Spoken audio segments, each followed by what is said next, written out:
Ito, mainit na balita. Ito, Filipino-American prospect at sinasabing pwedeng-pwede sa Gilas lineup ni Coach Tim Cone, kilalanin natin. Kung ikaw ang tatanungin, kailangan na nga bang mag-invest ng Gilas national team sa mga mas batang players para sa future ng ating basketball program? Pero bago yan, like and subscribe lang mga kabady para sa latest basketball news and highlights.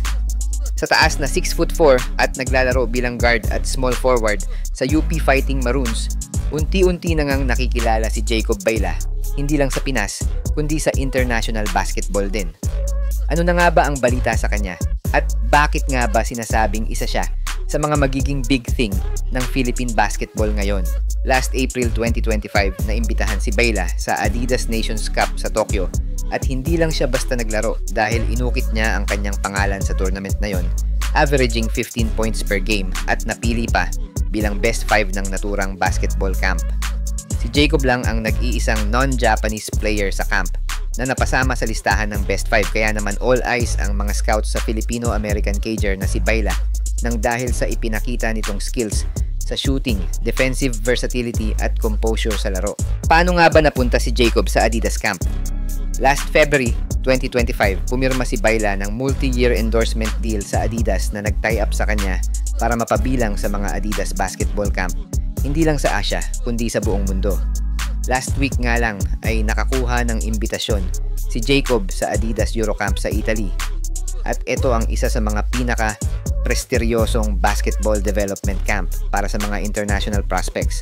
Meaning, nakitaan na talaga si Jacob ng potensyal para mag-excel sa larangan ng basketball dahil hindi basta-basta ang mga kasama niya sa camp dahil mga highly scouted at mga international prospects ang naimbitahan sa nasabing development camp.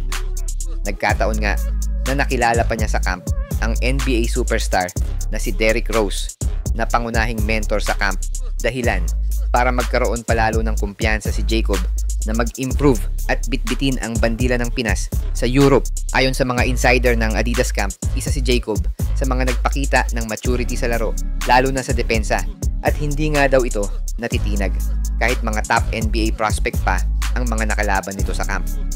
Sa laro naman ni Bayla, mahahalin tulad natin siya sa laro ni Gabe Norwood na may maayos na shooting form at polished na jumper sa perimeter. At marami naman ang nagsasabi na isang hybrid Josh Hart ang galaw nitong si Bayla, kaya bagay na bagay ang playing style nito sa Gilas. Sa mga nagtatanong naman kung eligible ba si Jacob Bayla sa Gilas Seniors, ay yes, opo. Eligible na eligible si Bayla to suit up sa Gilas Seniors, lalo na kay Coach Tim, dahil parte siya dati ng Batang Gilas Youth under Josh Reyes sa batch 2024. Kasama sina Andy Gemao at isa pang Filipino-American prospect na si Calum Harris. Kung ikaw ang tatanungin, kailangan na nga bang mag-invest ng Gilas national team sa mga mas batang players para sa future ng ating basketball program? Ang tanong na lang kasi dito ay kung papayag ba si Coach Tim na magdagdag ng mga bagong muka sa kanyang lineup o mag-stick pa rin siya sa current lineup ng Gilas Pilipinas.